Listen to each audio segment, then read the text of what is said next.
Assalamualaikum warahmatullahi wabarakatuh. Hamdan wa syukran lillahi salatan wa salaman ala rasulillah amma ba'du. Apa kabar teman-teman semua? Dimanapun kalian berada, semoga kita senantiasa dalam keadaan sehat serta dalam lindungannya. Amin Allahumma amin. Perkenalkan, nama saya Siti Kemala, nomor induk mahasiswa 220104010155. Kali ini saya akan membawakan sebuah video dalam rangkaian memenuhi tugas middle test mata kuliah ilmu dakwah yang diampu oleh Ibu Rizkiatul Hasanah Esos MSOS tentang mind mapping atau peta konsep materi ilmu dakwah. Sebelumnya saya telah mempersiapkan mind mapping yang nantinya akan menjadi acuan dalam pembahasan di video kali ini. Bab 1. Kita masuk dalam pembahasan yang pertama.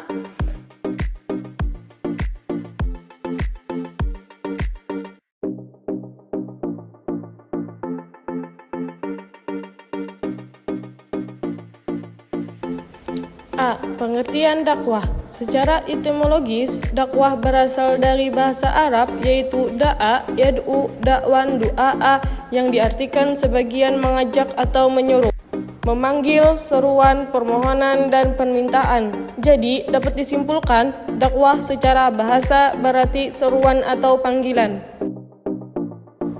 Dakwah merupakan penyampaian pesan, informasi yang disampaikan, dan penerima pesan.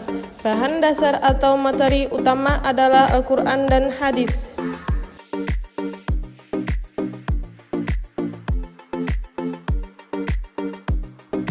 B. Fenomena dakwah.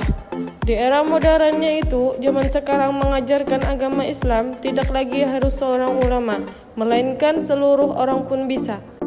Dapat dimanfaatkan lewat televisi, radio, surat kabar, handphone, video, buku, majalah, dan ada pun cara yang lebih mudah, yaitu melalui internet untuk mengetahui berbagai masalah keagamaan dari masalah-masalah ringan ataupun yang lainnya. Dengan adanya dakwah online dan dakwah offline, memudahkan sekali bagi kita semua untuk mendapatkan info mengenai agama, dengan syarat harus menyaring ketika mendapatkan info tersebut.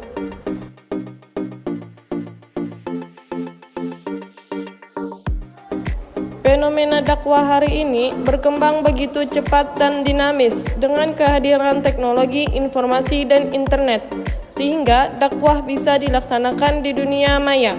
Penelitian ini bertujuan untuk menggambarkan bagaimana fenomena dakwah yang terjadi di dunia maya, terutama di media YouTube. Hal ini penting diteliti untuk melihat bagaimana efek kehadiran teknologi, komunikasi, dan informasi pada perkembangan dakwah di dunia maya.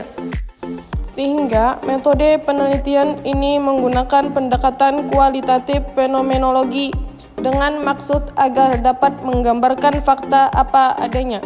Hasil dari penelitian ini didapat bahwa perkembangan dakwah di dunia maya semakin pesat, bahkan respon dan timbal balik dari jemaah pun cukup positif.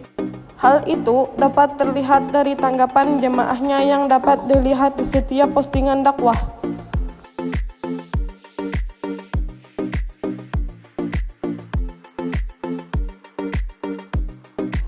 C. Tinjauan semantik dakwah.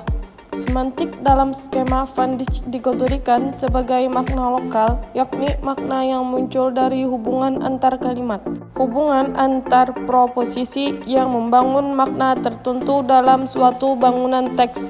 Analisis wacana banyak memusatkan perhatian pada dimensi teks seperti makna yang eksplisit maupun yang implisit, makna yang sengaja disembunyikan, dan bagaimana orang menulis atau berbicara mengenai hal tersebut merupakan makna yang ingin ditekankan dalam teks berita. Semantik ini di dalam kerangka model Thun A. Van Dijk termasuk struktur mikro yang mengungkapkan makna lokal dari suatu teks yang dapat diamati dari pilihan kata, kalimat yang dipakai oleh suatu teks.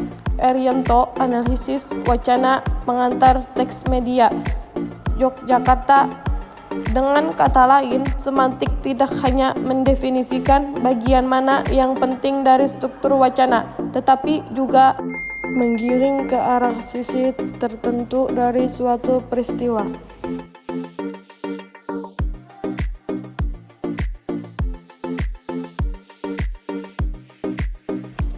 D. Definisi para ahli istilah ilmu dakwah. Definisi ilmu dakwah berbeda-beda dan beragam dalam pandangan para penulis dan peneliti.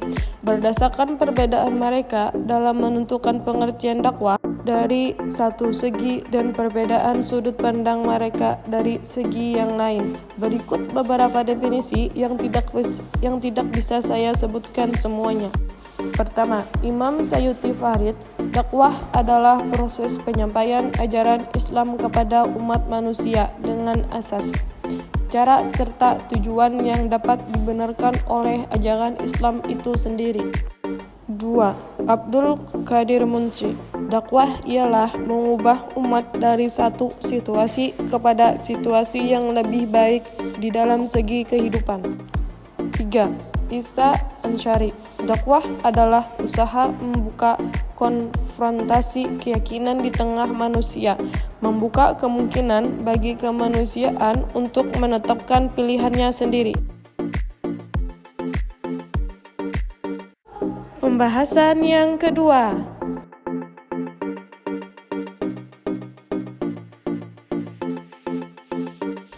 A. Memahami Al-Quran dan Hadis sebagai sumber pesan dan hukum.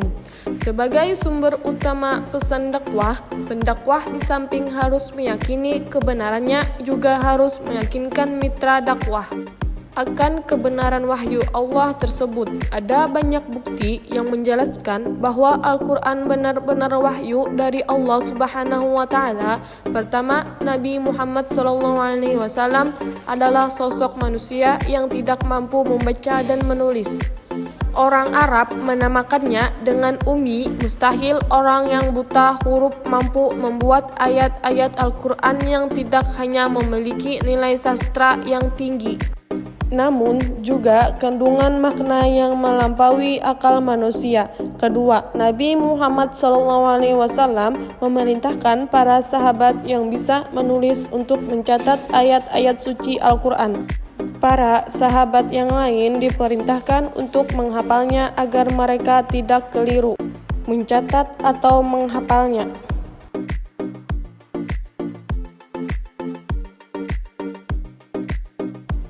B. Dakwah dalam Al-Quran dan Al-Hadis. Di dalam Al-Quran dan Al-Hadis, Allah dan Rasul-Nya menyebutkan dakwah dalam banyak dimensi, baik dakwah sebagai tugas utama para rasul, dakwah sebagai kewajiban, media dakwah, materi dakwah, metode dakwah, dan dakwah sebagai ibadah tempat menanam kebajikan. Berikut beberapa ayat Al-Quran dan Al-Hadis yang terkait dengan hal-hal tersebut. Yang pertama, dakwah dalam tugas Rasul. Kedua, kewajiban dakwah. 3. Metode dakwah. 4. Media dakwah.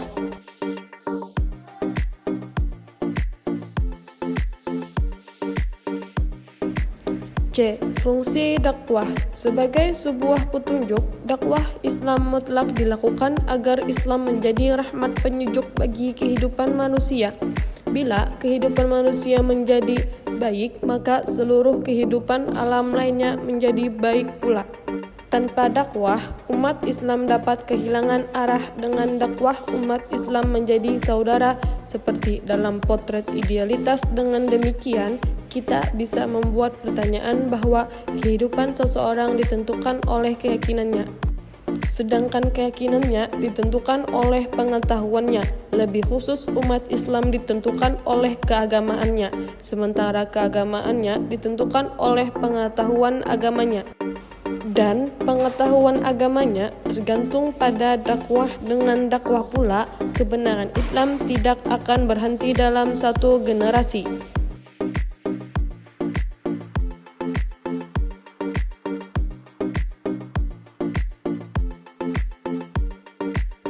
D. Tujuan dakwah. Tujuan dakwah dari segi objeknya. 1. Tujuan perorangan, yaitu terbentuknya pribadi muslim yang mempunyai iman yang kuat, perilaku sesuai dengan hukum-hukum yang disyariatkan Allah Subhanahu wa Ta'ala, dan berakhlak karimah. 2. Tujuan untuk keluarga, yakni terbentuknya keluarga bahagia, penuh ketentraman dan cinta kasih antara anggota keluarga. 3. Tujuan untuk masyarakat, yaitu terbentuknya masyarakat yang sejahtera, yang penuh dengan suasana keislaman. 4. Tujuan untuk seluruh umat manusia, yaitu terbentuknya masyarakat dunia yang penuh dengan kedamaian dan ketenangan.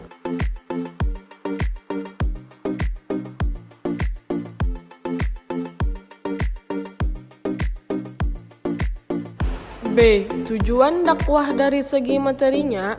1. Tujuan akidah, yaitu tentramnya suatu akidah yang mantap di setiap hari seseorang, sehingga keyakinan tentang ajaran agama Islam tidak lagi dicampuri dengan keraguan.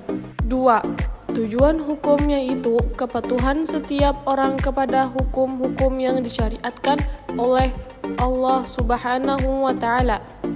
3. Tujuan akhlak, yaitu terbentuknya muslim yang berbudi luhur, yang dihiasi dengan sifat-sifat yang terpuji dan bersih dari sifat yang tercela.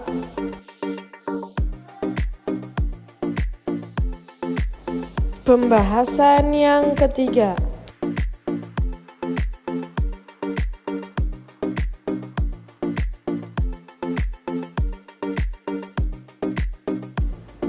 Proses dakwah. Proses tersebut dapat dijelaskan dengan sebuah tahapan dan juga berbagai hal yang harus dijelaskan, di antaranya 1. Penerima stimulus informasi. 2. Penyimpanan sebuah informasi. 3. Pengolahan dari sebuah informasi. 4. Menghasilkan kembali di dalam suatu informasi. Adapun 3 faktor yang penting yang menentukan keberhasilan dakwah, yaitu yang menyampaikan dakwah komunikator. 2. Teknik penyampaian dakwah communication. 3. Siapa penerima pesan dakwah, audiens atau objek dakwah.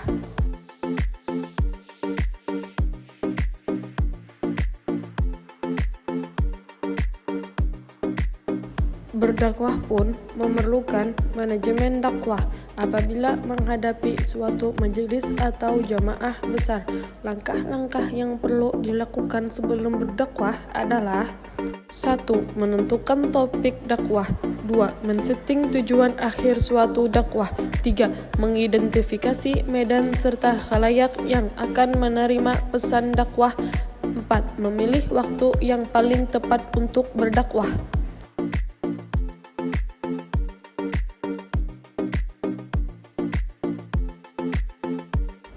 B. Unsur-unsur dakwah.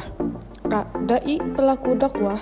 Dai adalah orang yang melaksanakan dakwah secara lisan, tulisan, maupun perbuatan yang dilakukan baik secara individu, kelompok, atau lewat organisasi atau lembaga. Dai sangat berhubungan erat dengan pesan dakwah karena dai merupakan komunikator yang akan menyampaikan pesan dakwah tersebut kepada mad'u sebagai komunikan atau orang yang menerima pesan.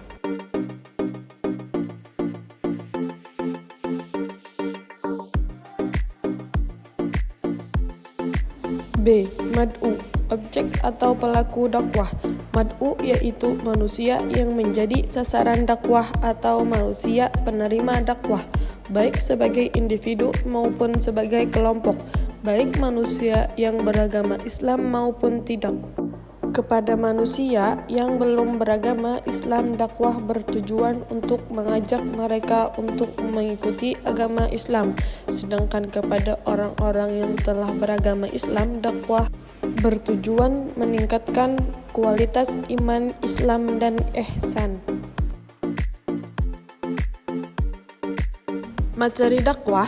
Adapun materi dakwah adalah seluruh ajaran Islam yang meliputi masalah ibadah, akidah, akhlak, serta muamalah. secara keseluruhan kepada segenap manusia tanpa ada rasa yang disembunyikan secara lengkap. Materi dakwah terhimpun di dalam Al-Quran yang dijelaskan oleh Al-Hadis. Media dakwah, peralatan yang dipergunakan untuk menyampaikan materi dakwah kepada penerima dakwah pada zaman modern seperti sekarang ini, seperti televisi, video, kaset rekaman, majalah, dan surat kabar.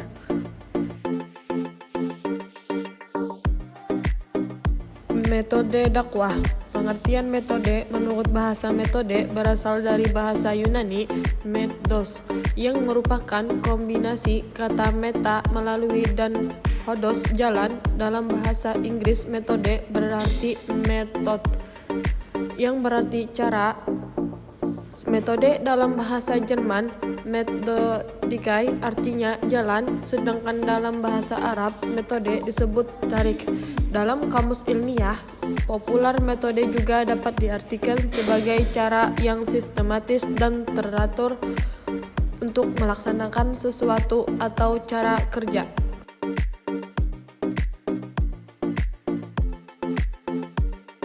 Sedangkan pengertian metode secara istilah, metode adalah jalan yang kita lalui untuk mencapai tujuan.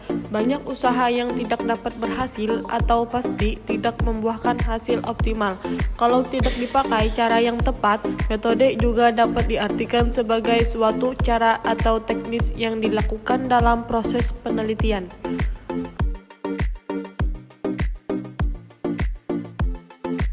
Efek dakwah. Tidak dapat dipungkiri bahwa dalam setiap aktivitas dakwah akan menuai reaksi baik positif maupun negatif. Artinya adalah setiap dakwah akan memiliki efek atau atsar pada objek dakwah. Kemampuan menganalisa efek dakwah sangat penting dalam menentukan langkah-langkah dan strategi dakwah selanjutnya. Tanpa menganalisis efek dakwah, kemungkinan kesalahan strategi dakwah yang bisa merugikan tujuan dakwah dapat terulang kembali. Efek dakwah seringkali disebut feedback atau umpan balik. Proses dakwah ini seringkali diabaikan oleh pelaku dakwah. Mereka seakan merasa tugas dakwah selesai manakala telah selesai menyampaikan materi dakwah.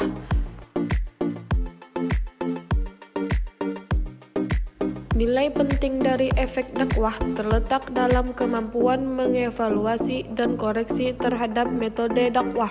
Hal tersebut harus dilakukan dengan komprehensif dan radikal. Artinya, tidak parsial, menyeluruh, tidak setengah-setengah. Seluruh unsur-unsur dakwah harus dievaluasi secara total guna efektivitas yang menunjang keberhasilan tujuan dakwah. Menurut Jalaluddin Rahmai, efek kognitif bisa terlihat bila ada perubahan pada apa yang diketahui, dipahami, dan dipersepsi khalayak. Efek afektif timbul bila ada perubahan pada apa yang disenangi dan dibenci khalayak yang meliputi emosi, sikap, serta nilai. Sedangkan efek behavioral dapat diketahui dengan perilaku nyata yang diamati, yang meliputi pola-pola tindakan, kegiatan, atau kebiasaan berperilaku. Pembahasan yang keempat.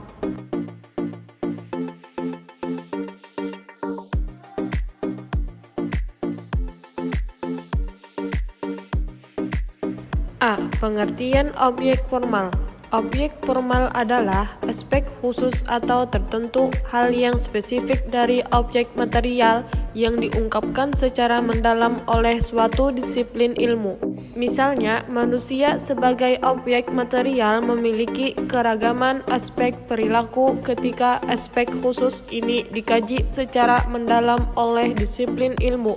Itulah objek formal yang melahirkan bermacam-macam ilmu sosial.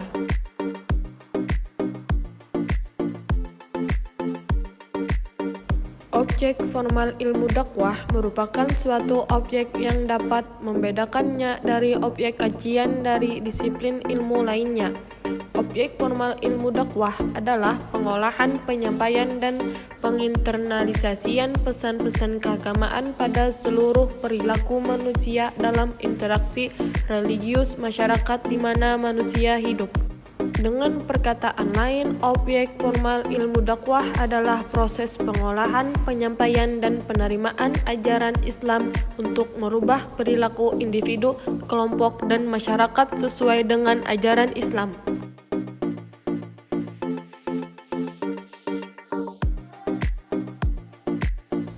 B. Pengertian objek material.